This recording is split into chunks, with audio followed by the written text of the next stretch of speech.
Hello నమస్తే, జయాకమల్ రెసిపీకి welcome. ఈరోజు మనము దొండకాయ ఫ్రై డిఫరెంట్గా తయారు చేసుకుంటున్నామండి. ఆ రెసిపీ చూపిస్తున్నాను మీకు. చూడండి, దొండకాయలు తరగడం అండి చాలా మందికి అబ్బా అనిపిస్తూ ఉంటుందండి. కానీ మీకు అంత రిస్క్ లేకుండా చక్కగా ఇలా కాయగా ఇలా ఘాట్లు పెట్టుకోవడమేనండి. ఇలా లేత దొండకాయలు తీసుకోవాలండి. మనం ముక్కలు ముక్కలుగా చేసుకోవాల్సిన పని లేదు. దీనికి చక్కగా ఇలా 4 సైడ్స్ ఇలా పెట్టేసేసుకుందాము. ఇలా తరిగేసుకున్నానండి, నేను ఆల్రెడీ తరిగి పెట్టేసుకున్నాను. ఇప్పుడు దీన్ని ఫ్రై ఎలా చేయాలో మీకు చూపిస్తాను. కొబ్బరి వెల్లుల్లి కారం తోటి చేసుకుంటామండి. ఇది చాలా టేస్టీ ఉంటుంది, చాలా ఫాస్ట్ గా కూడా అయిపోతుంది. చూద్దాం ఇప్పుడు. ఇది కారం పొడికి 1 టేబుల్ స్పూన్ జీరా తీసుకుంటున్నాను.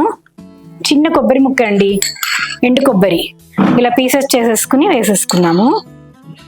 నేను 4 పీసెస్ తీసుకున్నానండి, స్మాల్వి 4-5 పీసెస్. అదే 1/2 kg దొండకాయ అండి క్వాంటిటీ. దానికి సరిపడా మీకు కారం చెప్తున్నాను. వెల్లుల్లి మాత్రం ఎక్కువ తీసుకోవాలండి. వెల్లుల్లి రెబ్బలు ఒక పాయ అంతా ఒలిచిలా పెట్టేసుకున్నాను, తీసేసుకుంటున్నాను.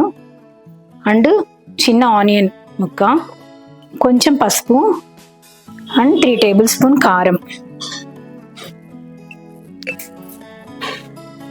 దీనికి సరిపడా సాల్ట్ వేసేస్తున్నాను.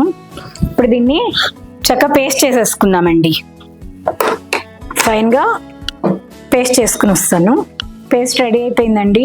ఇది పక్కన పెట్టేసుకుని దొండకాయలు ఫ్రై చేసుకుందాం. ఇప్పుడు కడాయి పెట్టానండి, వేడైపోయింది. ఆయిల్ వేసేస్తున్నాను. దొండకాయలు వేసేస్తున్నానండి. వీటికి సరిపడా సాల్ట్ వేసేస్తున్నాను. కొంచెం పసుపు ఇలా కలిపేసేసుకుని చక్కగా లిడ్ పెట్టేసుకుంటే మంచిగా మగ్గిపోతాయండి. లిడ్ పెట్టేస్తున్నాను. లిడ్ తీసేస్తున్నానండి.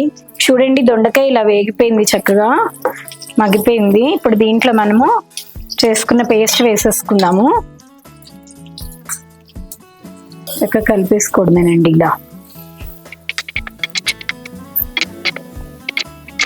ఇలా ఒక 5 మినిట్స్ సిమ్లో పెట్టుకుని చక్కగా వేపేసుకోవాలండి. చక్కగా దొండకాయకి ఉప్పు కారం అంతా మంచిగా పట్టేసుకుంటుంది. చాలా టేస్టీగా కూడా ఉంటుందండి, వెరైటీగా కూడా ఉంటుంది. ఇలా చేసుకుంటే కంపల్సరీ ట్రై చేయండి మీరు. ఇది వేగిపోయిందండి. చూడండి, చక్కగా కలిసిపోయింది దొండకాయతో పాటు. చూడండి, దొండకాయ కూడా ఇలా మగ్గిపోతుందండి, ఇలా సాఫ్ట్గా అయిపోతుంది. స్టాప్ చేసేసుకుంటున్నాను. ఇంకా రెడీ అయిపోయింది, దొండకాయ ఫ్రై రెడీ అయిపోయిందండి. నేనైతే టేస్ట్ చేస్తానండి. మీరు కూడా ట్రై చేసి టేస్ట్ చేసి like and share and subscribe చేయండి. Thank you.